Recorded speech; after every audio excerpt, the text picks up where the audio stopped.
में डिवाइड करता है, टायर 1 और टायर 2 में डिवाइड करता है जो existing regulation. Now the RBI had constituted the committees in 2021 under the chairmanship of Shri N S. Vishwanathan, former deputy governor of RBI. ठीक है, अभी जो अर्बन कोऑपरेटिव बैंक्स के कितने क्राइटेरिया है, ओनली टायर 1 और टायर 2 क्राइटेरिया है, 3 और 4 नहीं है। ठीक है, और ये जो कमेटी है, कौन सी, expert committee on urban cooperative banks, जिसने ये कहा है कि अर्बन कोऑपरेटिव बैंक्स को 4 टायर में डिवाइड करना है। ये इसके चेयरमैन कौन है?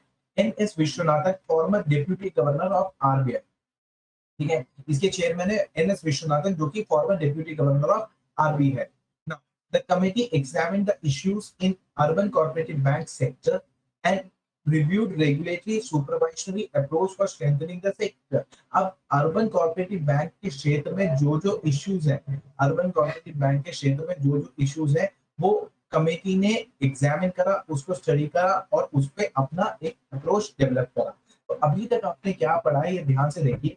अभी तक आपने ये पढ़ा है, ठीक है, रीकैटेगराइजेशन ऑफ अर्बन कोऑपरेटिव बैंक्स। ठीक है, रीकैटेगराइजेशन ऑफ अर्बन कोऑपरेटिव बैंक्स। ठीक है, ये आपने पढ़ा। ठीक है, अर्बन कोऑपरेटिव बैंक के रीकैटेगराइजेशन की बात करें, इसमें टायर 1, टायर 2, टायर 3, टायर 4। ठीक है, ये अर्बन कोऑपरेटिव बैंक्स के स्ट्रक्चर है। ठीक है, ये इस पे प्रेडिक्ट किसने दिया था? Expert committee on urban cooperative banks. ये ऐसे रीकैटेगराइज करना है। ठीक है, ये टायर 1, टायर 2, टायर 3, टायर 4 में डिवाइड करना है। ये किसने बोला था? एक्सपर्ट कमेटी ने बोला था ऑन अर्बन कोऑपरेटिव बैंक। ठीक है, क्यों बोला था भाई? इसको फाइनेंशियली साउंड करने के लिए। किसको फाइनेंशियली साउंड करने के लिए? अर्बन कोऑपरेटिव बैंक्स को फाइनेंशियली साउंड करने के लिए बोला था। पहले जो था, अर्बन कोऑपरेटिव बैंक्स टायर 1 और टायर 2 में डिवाइडेड होता था, अब ये 4 पार्ट्स में डिवाइडेड होता है। ठीक है, और अर्बन कोऑपरेटिव बैंक्स का जो एक्सपर्ट कमेटी है अर्बन कोऑपरेटिव बैंक्स, इसके चेयरमैन कौन थे जिसने ये बोला कि भाई 4 पार्ट में डिवाइड होना चाहिए? वो थे एन.एस. विश्वनाथन, जो कि फॉर्मर डेप्यूटी गवर्नर थे आरबीआई के। नाउ इस कमेटी ने अर्बन कोऑपरेटिव बैंक्स के प्रिंट की सारी चीजों को रेफर किया। ठीक है, रेफर किया, स्टडी किया, रिव्यू किया, उसके बाद ये डिसीजन में आए अर्बन कोऑपरेटिव बैंक्स में 4 टायर में डिवाइडेड होना चाहिए। पहले हम ये देखते हैं कि अर्बन कोऑपरेटिव बैंक्स के 4 टायर कौन से हैं। ठीक है, number 1, tyre 1, all units of urban cooperative banks and salary earners irrespective of deposit sites, all other units having deposits up to 100 crore. ठीक है, देखो मैं आपको ये बता देता हूँ, बहुत सिंपल है। All units of urban cooperative banks and salary earners, ठीक है, and all other urban cooperative banks having deposit up to 100 crore, जिसकी में जिस अर्बन कोऑपरेटिव बैंक में 100 करोड़ तक डिपॉजिट है, वो टायर 1 में आता है। ठीक है, urban cooperative bank having deposit more than 100 crore to 1000 crore, ये टायर 2 में आता है।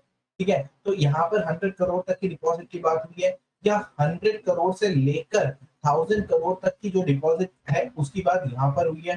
ठीक है, urban cooperative banks having deposit more than 1000 crore to 10,000 crore, जिसमें डिपॉजिट 1000 करोड़ से लेकर 10,000 करोड़ तक की डिपॉजिट है, वो थर्ड टायर में आता है। और फाइनली 10,000 करोड़ से ऊपर जिस अर्बन कोऑपरेटिव बैंक में डिपॉजिट है, वो फोर्थ टायर में या फाइनल टायर में आता है। तो आप अर्बन कोऑपरेटिव बैंक के इसको देखो, टायर 1 में कितना है? अप टू 100 करोड़, टायर 2 में 100 करोड़ टू कितना है? 1000 करोड़, टायर 3 में 1000 करोड़ टू 10,000 करोड़, और ये 10,000 करोड़ से ऊपर। तो इस तरीके से एक्सपर्ट कमेटी ने इसको बोला है कि अर्बन कोऑपरेटिव बैंक को 4 टायर में डिवाइड करना है। ठीक है, expert committee on urban cooperative bank, और इसने अपना रिपोर्ट किसको दिया? Reserve bank of India. इस एक्सपर्ट कमेटी के चेयरमैन थे former deputy governor of RBI Shri N S. Vishwanathan. ठीक है, आगे चलते हैं, फर्दर लेट अस गो। ठीक है, देखो अर्बन कोऑपरेटिव बैंक के कुछ और फीचर्स पढ़ते हैं। ठीक है, कुछ और फीचर्स पढ़ते हैं, ध्यान से देखें। Tyre 1 urban cooperative bank operating in a single district shall have minimum net worth of 2 crore. अगर टायर 1 अर्बन कोऑपरेटिव बैंक है, ठीक है, टायर 1 के अंडर आता है और वो किसी एक ही डिस्ट्रिक्ट में काम करता है, भारत में अलग किसी स्टेट में दो या दो से ज्यादा डिस्ट्रिक्ट में नहीं है, तो उसका जो कैपिटल नेटवर्थ होना चाहिए अप्रोक्सीमेटली 2 करोड़ तक होना चाहिए। Urban cooperative bank single district में ऑपरेट करता है, तो उसका नेटवर्क कितना होना चाहिए? 2 करोड़ नेटवर्क होना चाहिए। ठीक है, तो ये हो गया। आगे चलते हैं। ये सारे बहुत सारे फीचर्स हैं। अब अर्बन कोऑपरेटिव बैंक्स क्या है ये आपको बताता हूँ मैं। अर्बन कोऑपरेटिव बैंक्स क्या है, में खाली आपको उसका रेंज पता होना चाहिए, वो मैंने आपको बता दिया। ठीक है, अब अर्बन कोऑपरेटिव बैंक्स है क्या? Cooperative banks are financial entities established on cooperative basis, belonging to their members. ठीक है, फाइनेंशियल एंटिटीज है जो कि कॉर्पोरेटिव बेसिस में एस्टैब्लिश करते हैं। कॉर्पोरेटिव बेसिस का मतलब क्या होता है? दो या दो से अधिक लोग एक म्यूचुअल अंडरस्टैंडिंग के तहत एक बैंक को एस्टैब्लिश करते हैं।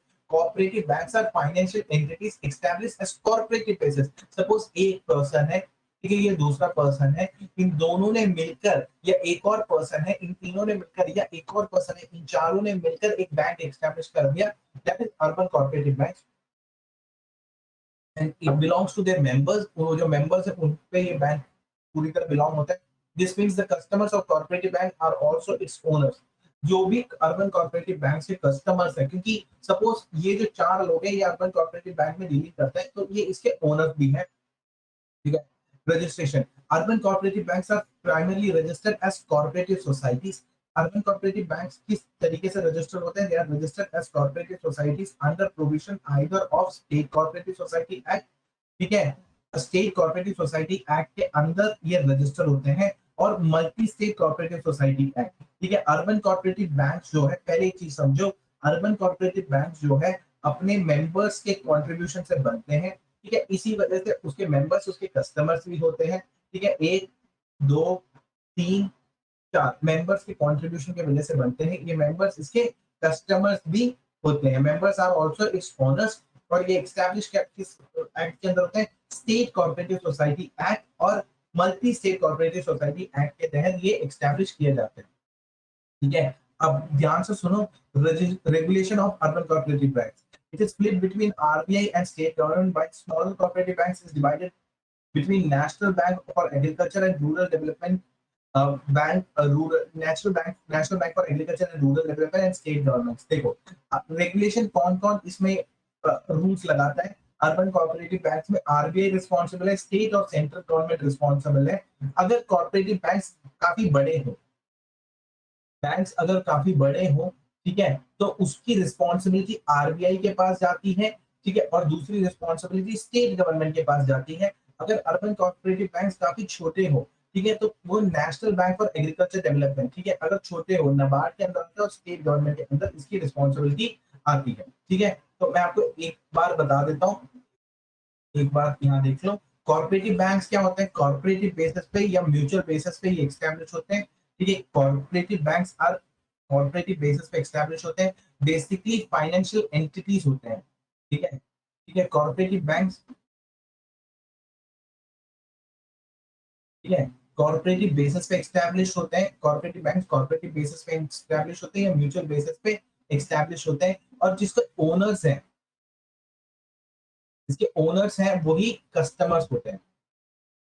ठीक है, ओनर्स है वही कस्टमर्स होते हैं, क्योंकि उन्हीं का बेसिक ओनरशिप होता है। अब ये दो एक्ट के तहत एस्टैब्लिश होते हैं, स्टेट कोऑपरेटिव सोसाइटी एक्ट और multi state cooperative society act के तहत ये सेटअप होते हैं। ठीक है, regulation of urban cooperative banks, ये आरबीआई एंड स्टेट्स और सेंट्रल गवर्नमेंट के अंदर आता है। ठीक है, और नेशनल बैंक और रूरल एग्रीकल्चर डेवलपमेंट के अंदर और स्टेट गवर्नमेंट के अंदर स्मॉल बैंक्स आते हैं।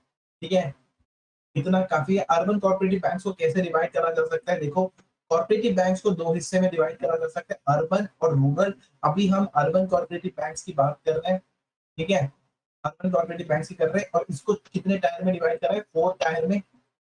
ठीक है, अब समझ लो 100 करोड़ से जिसकी कम अर्निंग है वो एक टायर, फिर 100 to 1000 crore, 1000 to 10,000 crore, 10,000 to above. ठीक है, 10,000 अबव। तो अर्बन कोऑपरेटिव बैंक में भी फर्दर शेड्यूल्ड और नॉन शेड्यूल्ड दो टाइप होते हैं। ठीक है, और रूरल बैंक में शॉर्ट टर्म लोन देने वाले और लॉन्ग टर्म लोन देने वाले दो टाइप के कोऑपरेटिव बैंक्स होते हैं। बहुत सिंपल है, कोऑपरेटिव बैंक्स को अर्बन कोऑपरेटिव बैंक और रूरल कोऑपरेटिव बैंक में डिवाइड करा जा सकता है। अर्बन कोऑपरेटिव बैंक को शेड्यूल और नॉन शेड्यूल में डिवाइड करा जा सकता है, और रूरल कोऑपरेटिव बैंक को शॉर्ट टर्म और लॉन्ग टर्म में डिवाइड करा जाता है। ठीक है, urban cooperative bank urban areas में होता है, म्युनिसिपल एरियाज में होता है। Rural cooperative bank rural areas में होता है, विलेज एरियाज में होते हैं। ठीक है, अगर आपको कोई पूछे तो कोऑपरेटिव बैंक से कस्टमर्स ही उसके ओनर्स होते हैं? हाँ बिल्कुल भाई, कस्टमर्स ही उसके ओनर्स भी होते हैं। ठीक है, हो सकते हैं, क्योंकि मिलके बनाते हैं और उन्हीं का पैसा वहां पे ट्रांसफर होता है। ठीक है, क्या कौन से एक्ट के तहत रजिस्टर है? स्टेट कोऑपरेटिव सोसाइटी एक्ट और multi state cooperative society act, इन दोनों के अंदर रजिस्टर है। इसकी रेगुलेशन किसके अंदर आती है? आरबीआई और स्टेट गवर्नमेंट के अंदर आती है। और अगर कोऑपरेटिव बैंक छोटा है तो national bank for agriculture and rural development and state government के अंदर इसका रेगुलेशन आता है।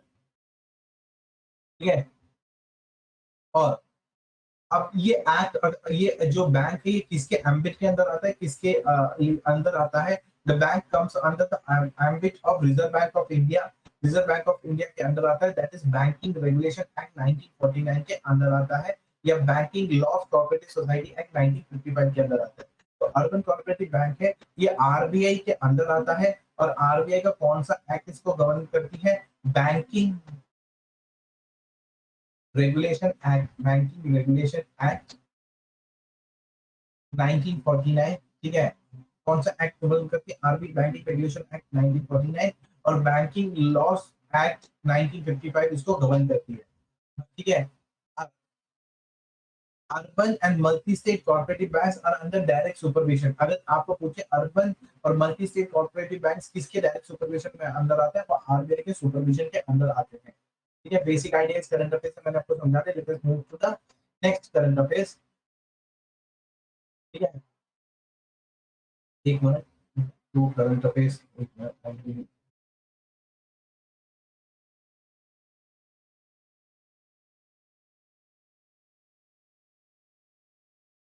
just let me arrange this page.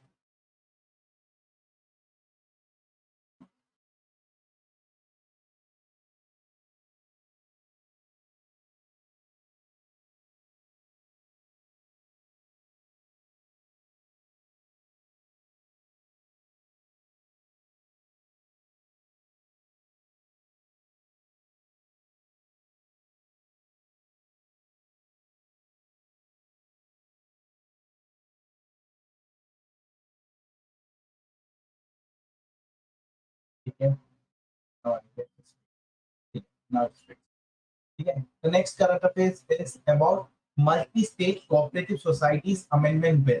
ठीक है, अब कोऑपरेटिव सोसाइटी अमेंडमेंट बिल आया था 2022 में। ठीक है, 2022 में multi state cooperative societies amendment bill 2020 एक बिल आया था। Recently multi state cooperative society amendment bill was introduced in Lok Sabha. एक multi state cooperative society amendment bill कहां पर इंट्रोड्यूस हुआ था? लोकसभा में इंट्रोड्यूस हुआ।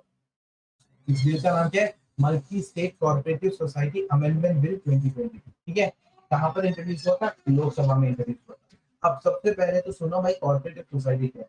Cooperative society is a voluntary association of individual. एक या एक से ज्यादा लोग वॉलंटरली खुद चाहकर उस सोसाइटी का पार्ट बन गए। ठीक है, एक से सपोज ए और बी इस सोसाइटी का पार्ट खुद से बनते हैं, having common needs to join their hands for achievement and for common economic interest. ठीक है, अब ये व्यक्ति भी यहाँ से चलकर यहाँ आया। ठीक है, ये व्यक्ति भी यहाँ से चलकर यहाँ आया।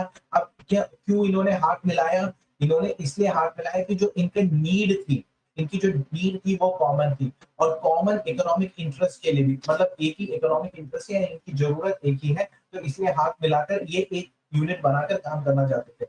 अब cooperative society are state subject, but there are many societies such as sugar, milk and bank milk unions, etc., whose members and areas of operation are spread across more than one state. अगर आप corporative society की बात करो, suppose Amul, ठीक है, अमूल है, ये एक मिल्क की कॉर्पोरेटिव सोसाइटी है। ठीक है, मिल्क की कॉर्पोरेटिव सोसाइटी है जो गुजरात के आनंद से स्टार्ट हुई थी। अगर आप इसकी बात करो ना, कॉर्पोरेटिव सोसाइटी स्टेट सब्जेक्ट के अंदर आता है। मतलब मैंने बताया था ना आपको, शेड्यूल 7 होता है, इसमें यूनियन लिस्ट, स्टेट लिस्ट और कॉन्करेंट लिस्ट, 3 लिस्ट होते हैं। कॉर्पोरेटिव सोसाइटी कौन से लिस्ट के अंदर आता है? स्टेट लिस्ट के अंदर आता है। ठीक है, अब पर क्या है, अगर आप corporative society particular state list में आना चाहिए, बट आप कुछ देखो, शुगर हो गया, मिल्क हो गया, बैंक्स हो गए, बैंकिंग कॉर्पोरेटिव सोसाइटी भी आते हैं। ठीक है, मिल्क यूनियंस हो गए, ये सारे पूरे देश में फैला होता है। तो बट अब फिर आप एक पर्टिकुलर स्टेट एक्ट से इसको डील नहीं कर सकते। The interstate cooperatives are governed by multi state cooperative society act. अगर एक कॉर्पोरेटिव सोसाइटी, जैसे मिल्क का कॉर्पोरेटिव सोसाइटी गुजरात में भी है, ठीक है, और केरला में भी है, और सपोज तमिलनाडु में भी है, तो ये कौन से एक्ट के अंदर आएगा? Multi state cooperative society act, okay, 2002 के अंदर आएगा। ठीक है। Administration and financial control of this society is with the central registrar. ठीक है, अब इसका एडमिनिस्ट्रेशन और फाइनेंशियल कंट्रोल किसके पास है? सेंट्रल रजिस्ट्रार के पास है। अब Maharashtra has highest number 567 followed by Uttar Pradesh 147 and new Delhi 133 cooperative societies है। देखो क्या बोला है अभी, देखो कोऑपरेटिव सोसाइटी एक वॉलंटरी एसोसिएशन ऑफ इंडिविजुअल्स है। वॉलंटरी मतलब एक ही टाइप के इंडिविजुअल्स, एक ही नीड वाले इंडिविजुअल्स हाथ मिलाकर कोई काम कर अपनी इकोनॉमिक नीड को पूरी कर या कॉमन फाइनेंशियल इंटरेस्ट है उसको पूरा करना चाहते हैं, ये कॉर्पोरेटिव सोसाइटी है। ठीक है, अब कॉर्पोरेटिव सोसाइटी किसके पास आता है? कॉर्पोरेटिव सोसाइटी इस कम्स अंडर स्टेट सब्जेक्ट। किसके सब्जेक्ट में? It comes under state subject. अगर आप शुगर की बात करो, मिल्क की बात करो, मिल्क यूनियंस की बात करो, ठीक है, ये ऐसी कॉर्पोरेटिव सोसाइटी है जो भारत में एक से ज्यादा स्टेट में स्प्रेड हुई है। ठीक है, भारत में एक से ज्यादा स्टेट में स्प्रेड हुई है। ठीक है, जब ये एक से ज्यादा स्टेट में स्प्रेड हुई है तो वो स्टेट कोऑपरेटिव सोसाइटी एक्ट के अंदर नहीं आ सकता ना, क्योंकि इंटर स्टेट है, एक से ज्यादा स्टेट है, तो वो किसके अंदर आएगा? Multi state cooperative society act के अंदर आएगा। भारत में सबसे ज्यादा कोऑपरेटिव सोसाइटीज महाराष्ट्र में 567, उत्तर प्रदेश में 147 और दिल्ली में न्यू दिल्ली में 133 कोऑपरेटिव सोसाइटीज है। ठीक है, अब हम देखते हैं further types of cooperative societies. Types of cooperative societies working in India.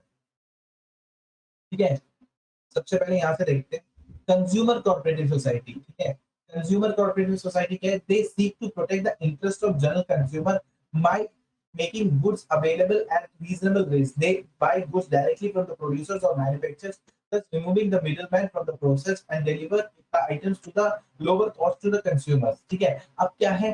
कुछ कॉर्पोरेटिव सोसाइटीज ऐसी होती हैं बेटा जो कंज्यूमर को बहुत हेल्प करती है। कंज्यूमर को बहुत हेल्प करती है मतलब कोई 1 kg शुगर अगर normally 1 kg sugar at the rate of 100 rupees मिल रहा है, तो कंज्यूमर कोऑपरेटिव सोसाइटी ये मेक श्योर करते हैं कि ये आपको 75 रुपीज में मिले। ठीक है, अब क्यों ये अवेयर करती है कंज्यूमर को रीजनेबल प्राइस में मिले? क्यों?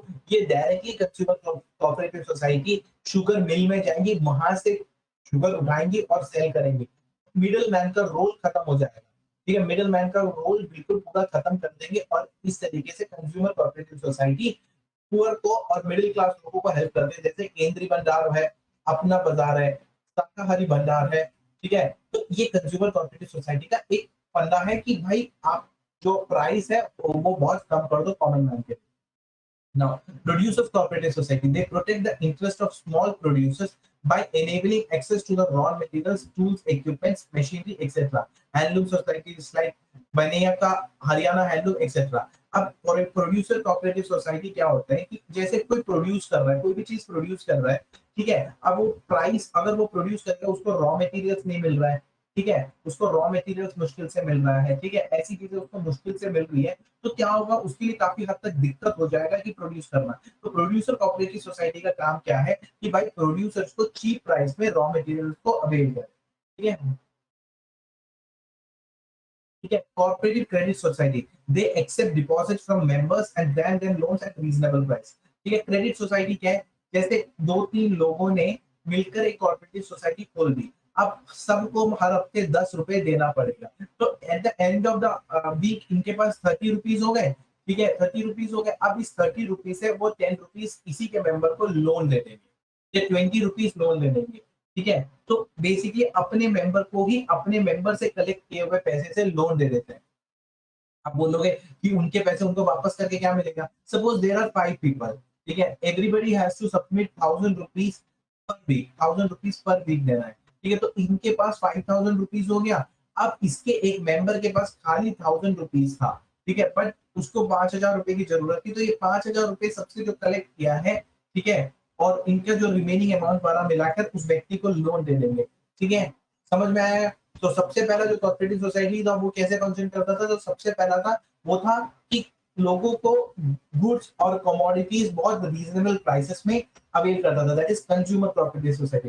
प्रोड्यूसर कोऑपरेटिव सोसाइटी क्या था? प्रोड्यूसर्स को टूल्स मशीनरीज बहुत चीप प्राइस में अवेल करता था। ठीक है, और तीसरा क्या था? Cooperative credit society. Cooperative credit society loans easy तरीके से ग्रांट करता था।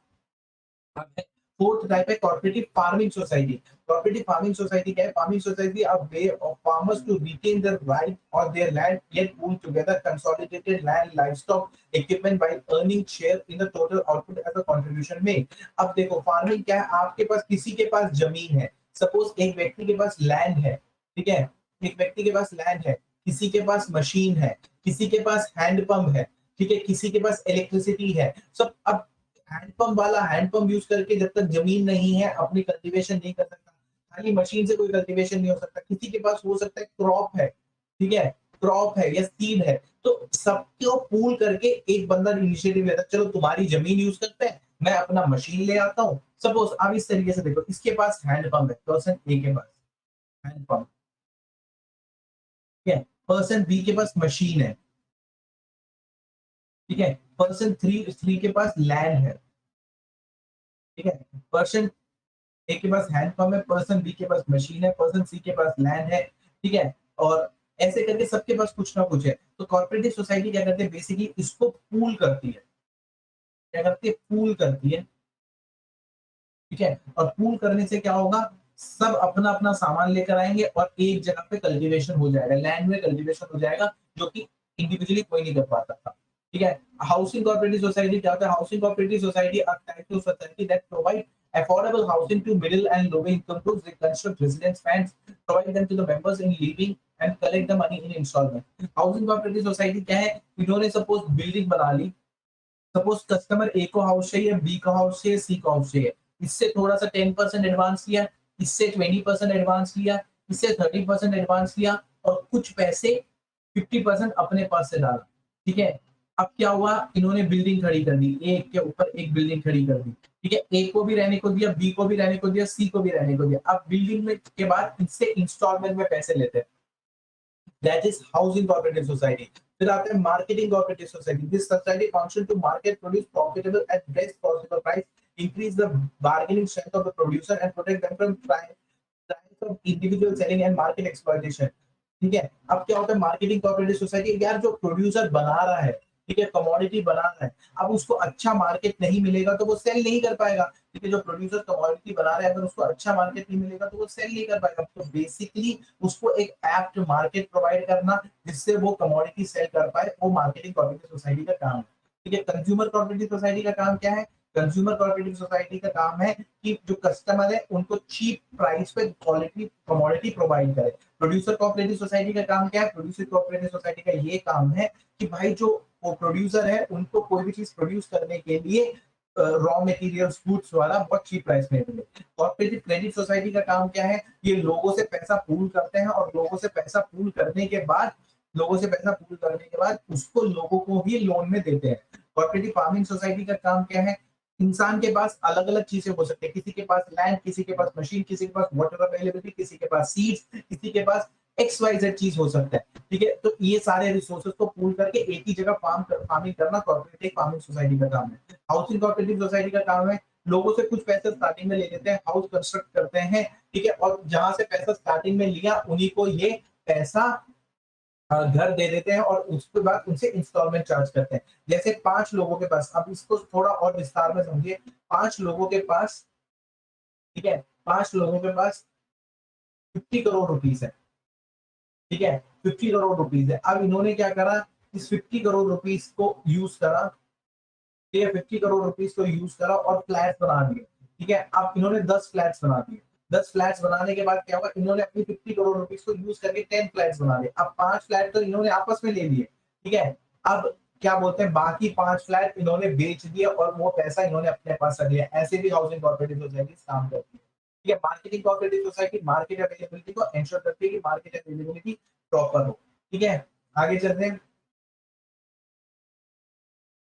ठीक है। अब about multi state cooperative society amendment bill के बारे में बात करते हैं, ठीक है।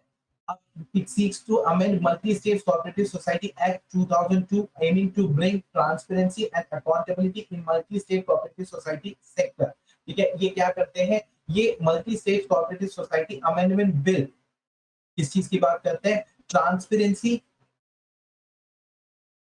ट्रांसपेरेंसी एंड अकाउंटेबिलिटी क्रिएट करने की बात करते हैं, ट्रांसपेरेंसी एंड अकाउंटेबिलिटी क्रिएट करने की बात करते हैं। ठीक है। Multi states cooperative society act 2002, ठीक है, क्या क्रिएट करने की बात करते हैं, ट्रांसपेरेंसी एंड अकाउंटेबिलिटी क्रिएट करने की बात करते हैं। किस चीज में, कोऑपरेटिव सोसाइटी एक्ट में ट्रांसपेरेंसी एंड अकाउंटेबिलिटी क्रिएट करने की बात करते हैं,